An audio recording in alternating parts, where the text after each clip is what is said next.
You are welcome to Online Training Outreach ONTRO. ONTRO is an initiative used to expand learning frontier and help primary healthcare policymakers, managers, and care providers learn, perform, and report.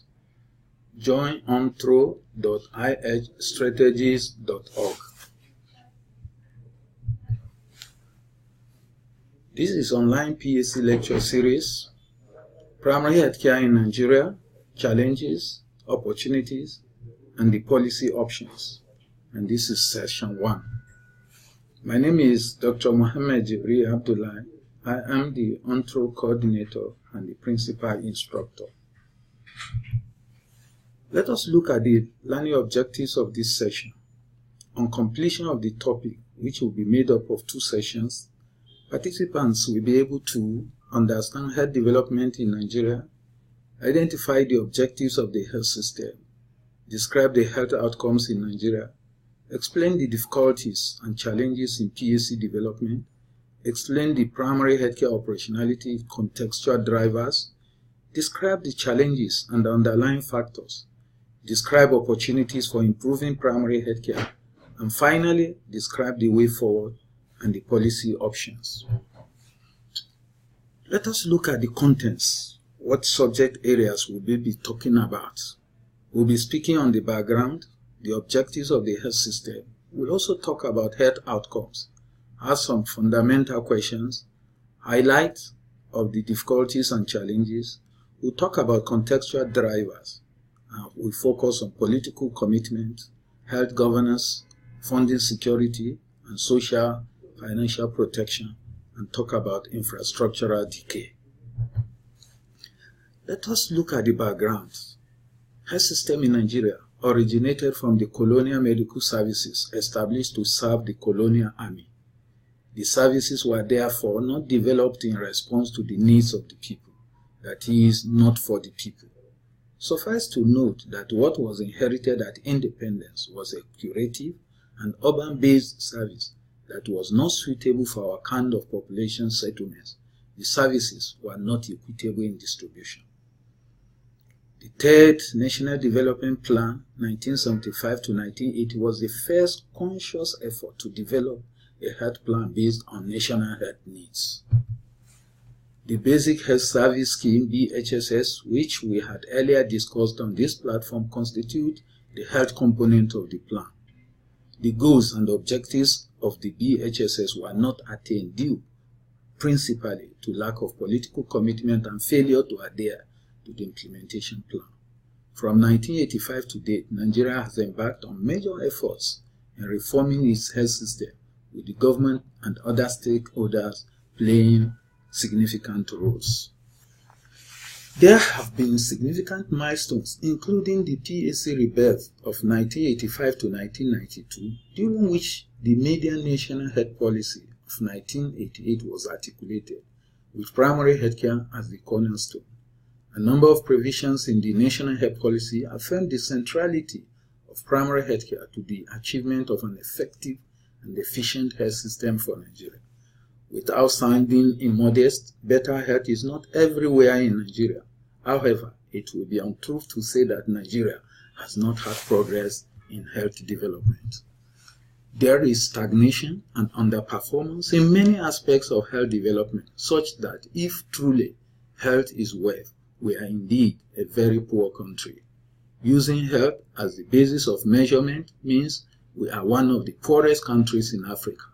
According to WHO, in its report on Africa region in 2014, Nigeria's maternal mortality is only better than that of Chad, Niger, South Sudan, Liberia, Guinea, Congo DRC, Central African Republic, and Sierra Leone.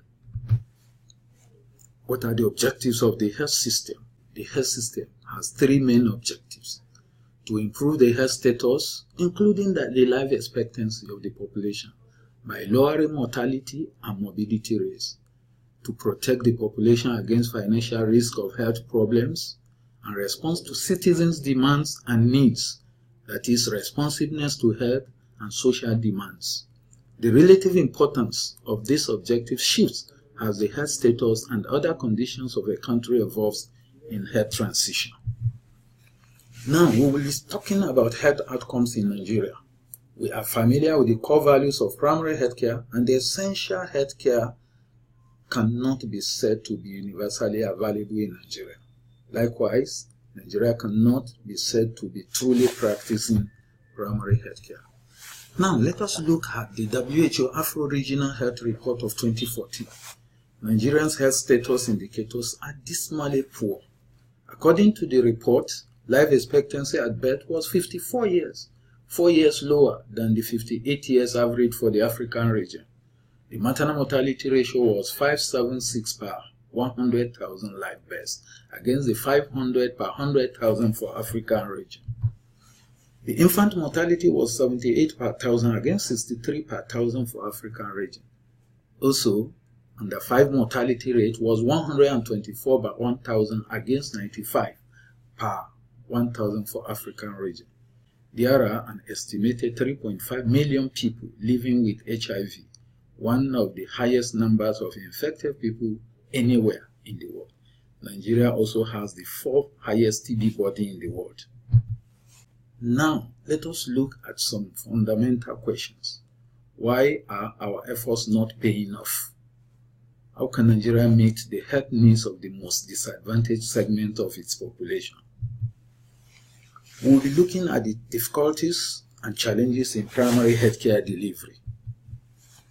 Now, let us note that worldwide health systems face complex challenges, whether funded through taxes or insurance, and health system in Nigeria is not an exception. Primary healthcare system in Nigeria has limited capacity to meet set goals and objectives. It is characterized by insufficient coverage of essential services. What kind of challenges exist? The difficulties and challenges are mostly systemic and range from political, strategic, technical, operational, and community issues, and can be discussed under broad categories. Inadequate political commitments, poor governance, lack of funding security for health care delivery and public health, dysfunctional and deteriorating infrastructure. We also note there are issues with inequitable access, both geographical and financial, to quality healthcare services, with emphasis on inequitable access and quality. There is also the problem of interconnecting primary healthcare with other levels of care. There is lack of functional integration, both horizontal and vertical. And let us note that donor dominance and vertical approach to program implementation has become the norm. There is disjointed engagement of the private sector in delivering public health without an effective regulatory authority by the government. There is also poor knowledge brokering. There is poor linkage of evidence with goal setting and intervention strategies. Now, we will look at the PSC operationality, the contextual drivers. The contextual drivers constitute the underpinning factors that determine operationality of a health system and can be examined by different perspectives. We'll be looking at the political environment, the governance system, and the fiscal security. Now, let us look at the political commitment. In most countries, people rate health as one of their highest priorities, behind only economic concerns, such as unemployment, low wages, and the high cost of living. For many nations, access to health and healthcare has become synonymous with social progress and social justice. Health has therefore become a critical macroeconomic and political factor that ought to be accorded high political priority. Unfortunately, this is not often the case in developing countries. In Nigeria, health is not well articulated and reflected in the national political agenda. The manifestos of the political parties in Nigeria does not address health sufficiently, and only sustained political commitment by all governments will ensure availability of functional infrastructure, adequate human resources, and sufficiency of appropriate supplies and commodities essential for delivery of quality services. Now, we will look at the second element, which is the weak governance system. Weak governance structures and appropriate policy constitute strategic threat to primary healthcare development in Nigeria. Incomplete devolution of authority from the national to the states and from the states to the local governments is a key challenge. We also have fragmented responsibilities and misalignment of structure and responsibility in the health sector, particularly at the primary healthcare level.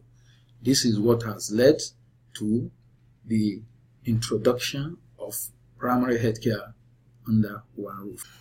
In the country's fiscally decentralized federal system of governance, health is one area that all the three levels of government have responsibility and is often said to be on the concurrent list of public services.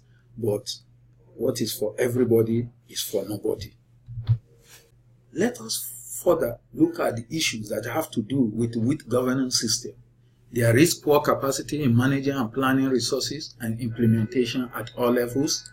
And let us note that the 1999 Constitution does not explicitly deal with health.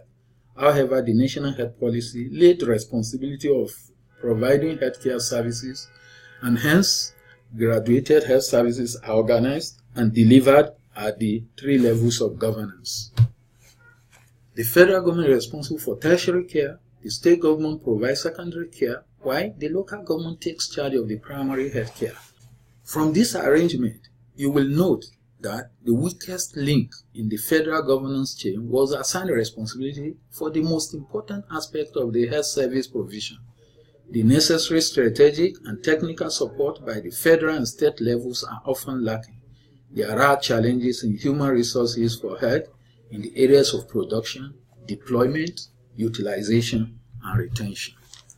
There are often defaults in the discharge of regulatory and coordinating functions. This is manifested by uncoordinated partnerships and consequent lack of effective program coordination at the national and state levels. There is inadequate regulation of the private health sector, including the traditional medical practitioners which provide substantial services to the population. Now, let us look at one of the second key aspects which has to do with funding security and financial barrier.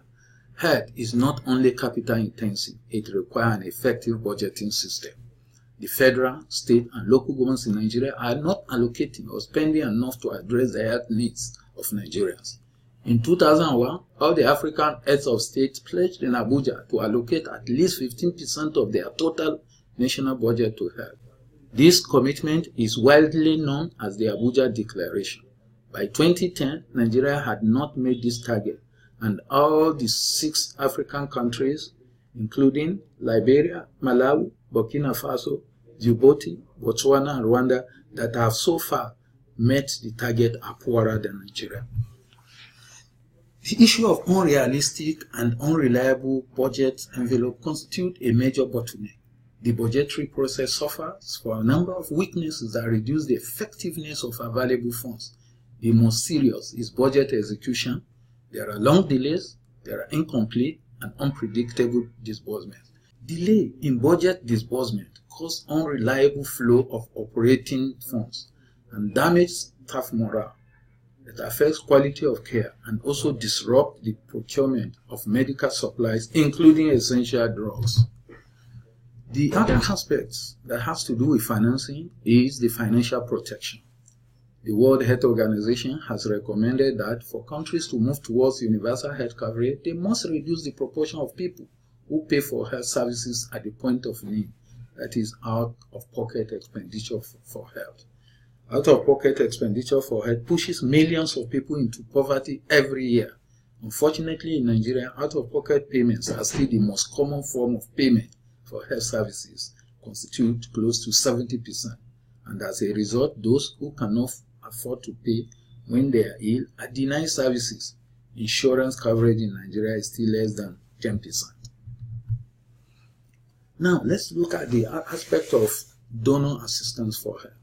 Donor assistance for health, DAH, constitutes considerable investment in the health sector in Nigeria.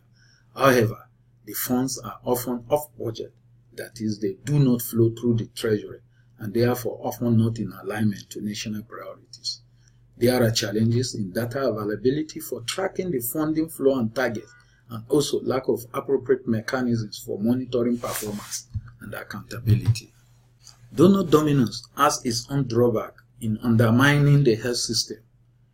The issues revolve around the following challenges: distortion of the country's priorities, continuity and predictability, parallel arrangements and delivery structures, and financing recurrent costs.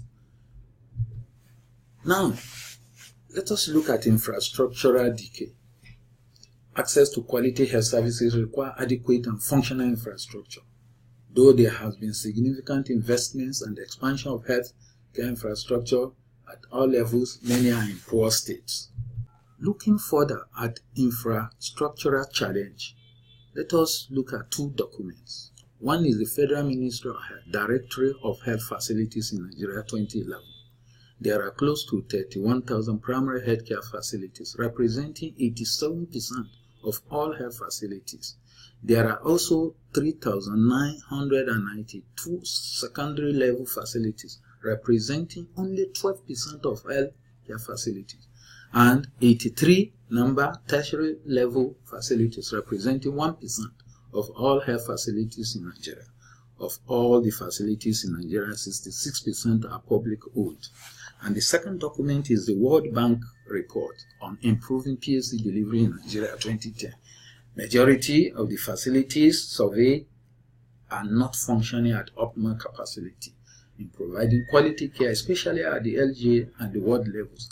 The report indicated that the condition of PSC infrastructure often show decaying infrastructure and do not offer all basic health services.